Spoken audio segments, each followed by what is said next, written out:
성도 여러분 안녕하십니까? 이 새벽 시간에 하나님의 말씀을 함께 나누고 기도하기 위해 참여하신 모든 분들을 진심으로 환영합니다. 하나님께서 이 말씀에 참여하는 모두에게 귀한 은혜의 말씀을 허락해 주시기를 간절히 소망합니다. 오늘은 죄와 사망의 법이라는 주제로 함께 말씀의 은혜를 나누고자 합니다. 먼저 하나님의 말씀 로마서 7장 19절의 말씀을 보도록 하겠습니다.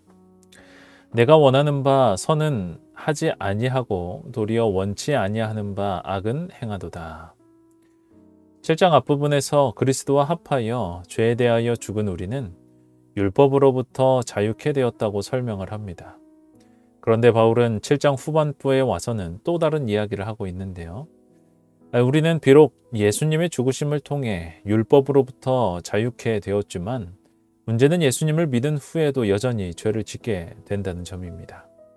비록 내 마음으로는 선을 행하고 싶지만 겉으로 나타나는 행위는 악이라는 것이죠. 우리도 그런 경험을 하지 않습니까? 마음으로는 예수님과 같은 죄 없는 삶을 살고 싶지만 겉으로 나타나는 모습들을 보면 자꾸 우리의 죄가 드러나게 되는 것이죠. 이것이 예수님을 믿는 자들의 고민이요 갈등입니다. 바울은 이러한 그리스도인의 삶에 대하여 다음과 같이 설명을 하는데요. 7장 21절로 23절에 있는 말씀입니다. 그러므로 내가 한 법을 깨달았노니 곧 선을 행하기 원하는 나에게 악이 함께 있는 것이로다. 내 속사람으로는 하나님의 법을 즐거워하되 내 지체 속에서 한 다른 법이 내 마음의 법과 싸워 내 지체 속에 있는 죄의 법 아래로 나를 사로잡아 오는 것을 보는도다.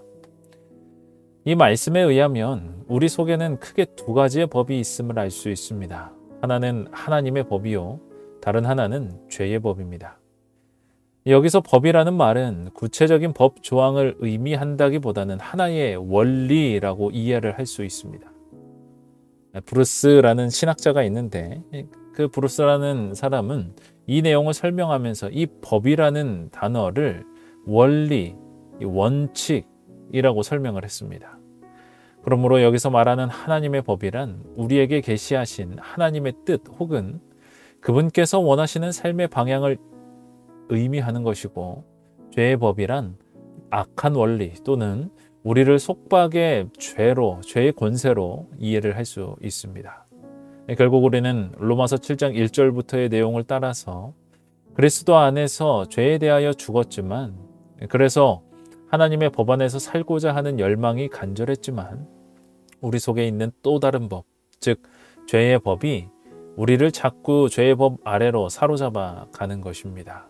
이것이 그리스도 안에 있는 바울의 고민이고 모든 성도들의 고민이라 생각을 하게 됩니다. 그런데 로마서 7장에 나타난 고뇌로 끝나지 않는 것을 인하여 우리는 감사를 하게 됩니다. 왜냐하면 이러한 고뇌에 대한 해답이 8장에 나오기 때문인데요. 다 같이 이 로마서 8장 1절과 2절의 말씀을 보도록 하겠습니다. 그러므로 이제 그리스도 예수 안에 있는 자에게는 결코 정죄함이 없나니 이는 그리스도 예수 안에 있는 생명의 성령의 법이 죄와 사망의 법에서 너를 해방하였습니다. 바울은 여기서 그리스도 안에 있는 자에게는 정죄함이 없다고 말을 합니다. 그 이유는 그리스도 예수 안에 있는 생명의 성령의 법이 죄와 사망의 법에서 너희를 해방하였기 때문이라는 것이죠.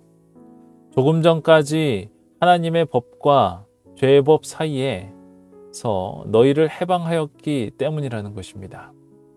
조금 전까지 하나님의 법과 죄의 법 사이에서 고뇌하던 그 바울에게 또 다른 한 법이 등장을 하는데 그것이 바로 생명의 성령의 법입니다. 여기서 말하는 법도 역시 구체적인 법 조항을 가리킨다기보다는 성령의 능력으로 죄를 극복해 나가는 삶의 원리를 의미한다고 볼 수 있습니다. 다시 말해서 7장에서 하나님의 법과 죄의 법 사이에서 고민하며 고뇌하던 바울에게 그 문제를 해결할 수 있는 또 다른 법이 등장하는데 그것이 바로 우리 속에 역사하시는 성령의 능력이라는 것입니다. 성경 주석에는 이렇게 기록되어 있는데요. 내재하는 생명의 성령이 순종하고자 하는 마음을 일으키고 몸에 행실을 죽이는 능력을 준다. 그리하여 생명의 성령의 법은 지체 가운데서 죄와 사망의 법과는 직접적으로 상반되게 작용하여 신자로 하여금 죄에 파멸시키는 영향력을 극복하고 죄의 속박과 정죄에서 자유롭게 하는 권능을 부여한다. 이처럼 그리스도 안에 있는 자는 죄의 용서뿐만 아니라 우리 속에 남아있는 죄의 본성, 즉 죄의 권세로부터의 구원도 약속되어 있는 것인데요. 바울은 이어서 이렇게 이야기를 합니다. 육신을 쫓지 않고 그 영을 쫓아 행하는 우리에게 율법의 요구를 이루어지게 하려 하심이니라. 바울은 분명히 율법의 요구를 이룬다고 말하지 않고 이루어지게 하신다고 말을 합니다. 그 이유는 우리의 삶 속에서 율법의 요구가 이루어지게 하시는 주체가 바로 성령이시기 때문입니다. 그러나 분명한 것은 그러한 성령의 능력 역시 그리스도 예수 안에서 역사하십니다. 그래서 바울은 그냥 생명의 성령의 법이라고 말하지 않고 그리스도 예수 안에 있는 생명의 성령의 법이라고 말한 것입니다.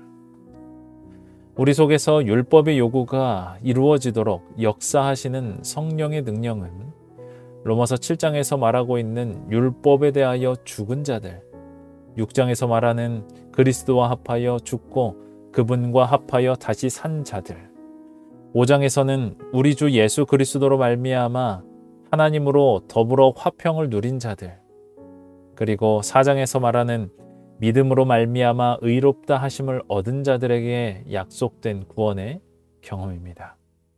이처럼 예수님을 믿음으로 구원을 얻은 자들은 죄의 용서뿐만이 아니라 우리 지체 속에 있는 죄의 법으로부터 또 자유를 누리게 될 것입니다.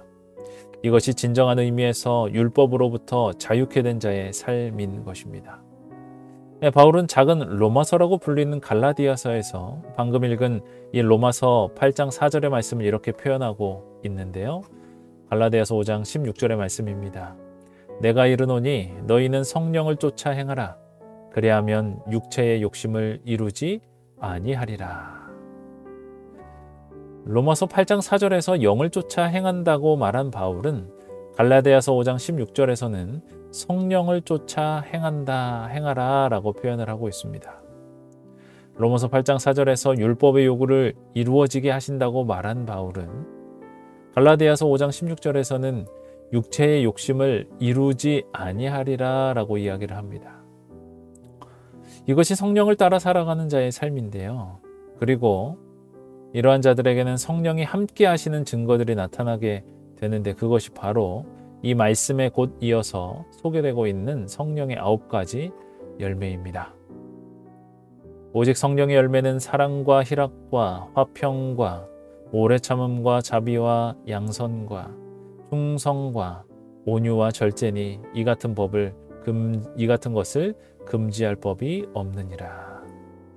사랑하는 성도 여러분, 성령께서 우리 속에서 이루시고자 하는 궁극적인 율법은 바로 성령의 9가지의 열매에 나타난 하나님의 품성입니다. 다시 말해 그리스도 예수 안에 있는 자들은 생명의 성령의 법을 통하여 하나님의 품성을 담게 됩니다. 이런 자들에게는 더 이상 율법이 무거운 것이 아닙니다. 그것은 더 이상 우리를 부담스럽게 내려 누르는 것이 아닙니다. 오히려 그것은 우리 속에 회복된 하나님의 형상이요.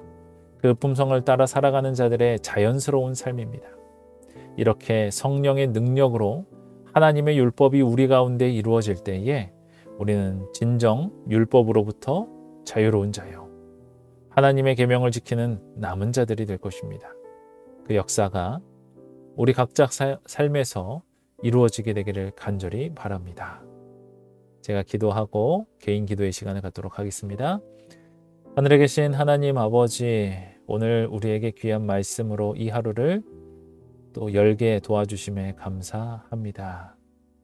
그리스도 안에 있는 생명의 성령의 법이 우리의 삶을 인도하고 있음을 우리들이 고백하게 도와주시고, 하나님, 우리가 성령의 열매, 즉 하나님의 품성을 닮아가는 우리의 삶이 될 수 있도록 오늘 하루의 삶도 우리와 함께하여 주시옵소서. 예수님의 이름으로 기도드립니다. 아멘. 네, 오늘도 주님과 함께 동행하며 또한 이 기도 제목을 가지고 함께 기도의 시간을 갖도록 하겠는데요. 오늘도 함께 하나님과 동행하는 거룩한 삶, 그리고 그 안에 주님이 주시는 행복을 누리게 되는 하루가 되기를 바랍니다. 기도하겠습니다.